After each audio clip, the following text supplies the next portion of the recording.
Well, good morning. This is Coffee with God, and I'm just here to sit. And you are more than welcome to join me for Coffee with God and just this time of reflection and intimacy. I want you to know that there's no sermon, there's no devotional. Sometimes there aren't even words. It's just a moment to be present.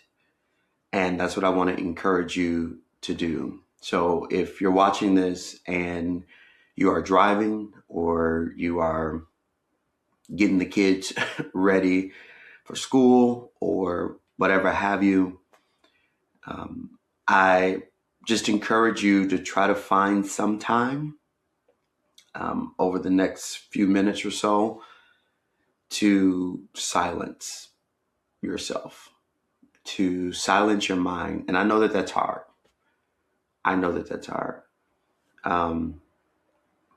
But we've got to try. We've got to put it into practice where we just sit and we commune with God. And so that's what me having coffee with God is all about. It's being present in the moment. No phones, no technology. Well, I guess I'm talking to you somehow. But it's just about being present. And that's the deal. Speaking of being present, one of the things that's been on my heart, at least, is being present, is slowing down. You know, the holiday season is just, it's so go, go, go. It's so rushed. And some things happen that were outside of my control this year, all good things that were outside of my control this year. And so that really put me like in a space where I've got all of these back-to-back commitments and these back-to-back events, and then family, and then travel, and then so forth. And a couple of years ago, I was all about being booked and busy. But now I'm not about this life no more. I'm not about this life. And so I know how to do it if I have to, but it is not my preferred.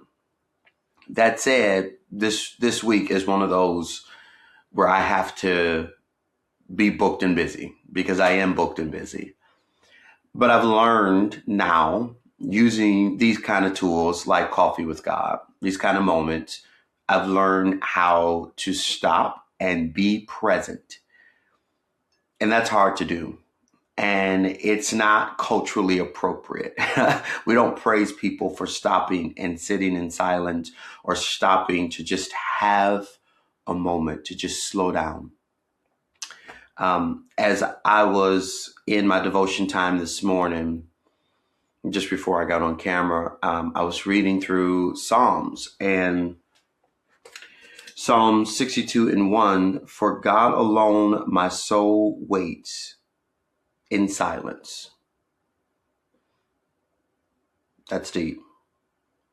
And then I wrote down a couple of things, just random thoughts. Number one, I hate waiting. If I'm honest about it, I don't like waiting. I don't know a lot of people who do, especially us millennials. So that's that. And then I wrote down, I've gotten accustomed to not waiting. Because we don't like waiting, our world has figured out ways to meet that need, to satisfy that need. We don't like waiting. Even with my computer startup, like, remember them old computers where you sat for 10 minutes while the computer booted up, and it was just like you just sat there and you waited? Now, if my computer doesn't boot up in that 30, 45 seconds that I'm accustomed to, then I automatically think something is wrong. I'm just like, I need a new one. And then I wrote down, waiting is intentional, because our world is go, go, go. It's full of distractions. Our world is full of other things to do. I'm always amazed when people say I ain't got nothing to do. I'm like, how? And then my question for today was, how do I wait well? Because waiting isn't just a matter of, sitting down like you waiting on your Uber. There has to be some preparation behind your wait. And so I've been really battling that and struggling with that today. How do I wait well? How do I become more intentional with waiting? I'm very careful not to ask God for patience, because I've learned that once you ask God for patience, he'll give you patience.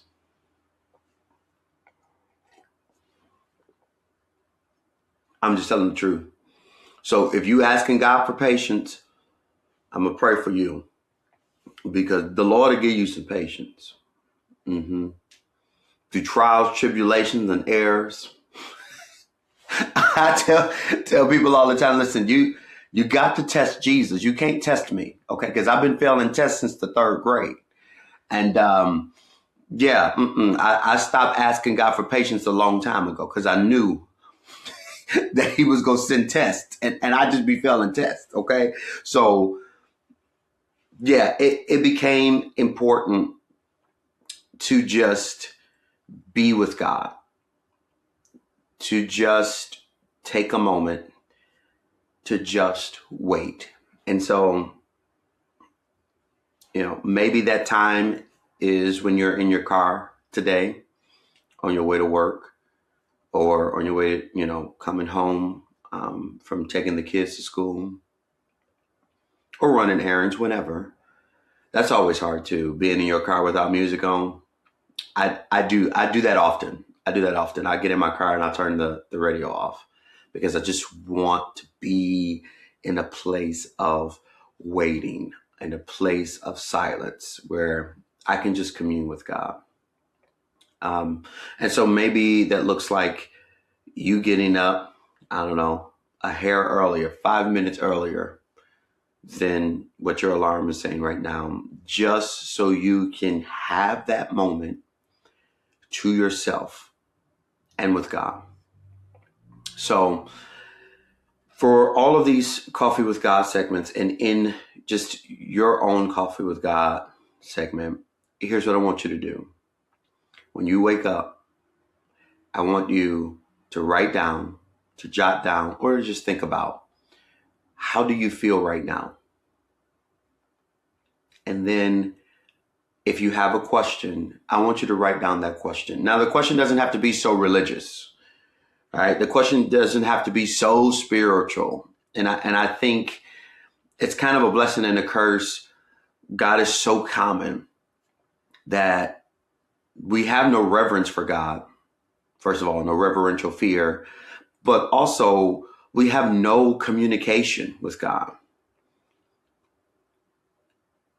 And we can talk to God just like we talk to each other. And so, yeah, sometimes, my question is, Lord, I hate buying things. Why do people want gifts?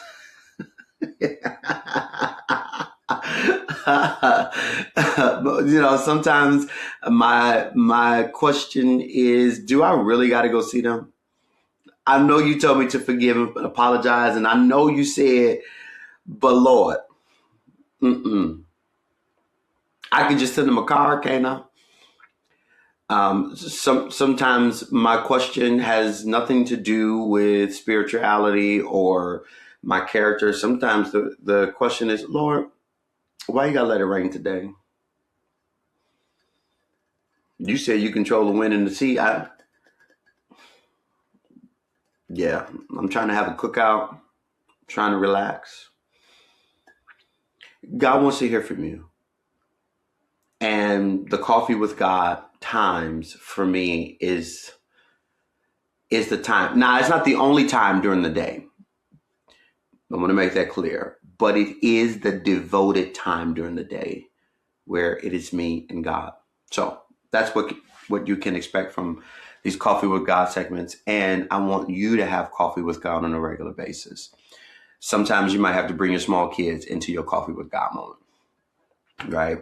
There may be a Monday where I'm wearing the baby on my chest, right? There may be a Monday where I'm not just rolling out of bed because I've been up already for a while, but I also have not gotten ready for the day, if that makes sense. So I'm just like, God, you're my first priority. You know, I get up. Well, I told the Lord he's my first priority. So I try to pray as I'm brushing my teeth, because the first thing I do when I get out of bed is I'm going to the bathroom so I can brush my teeth, because I hate morning breath.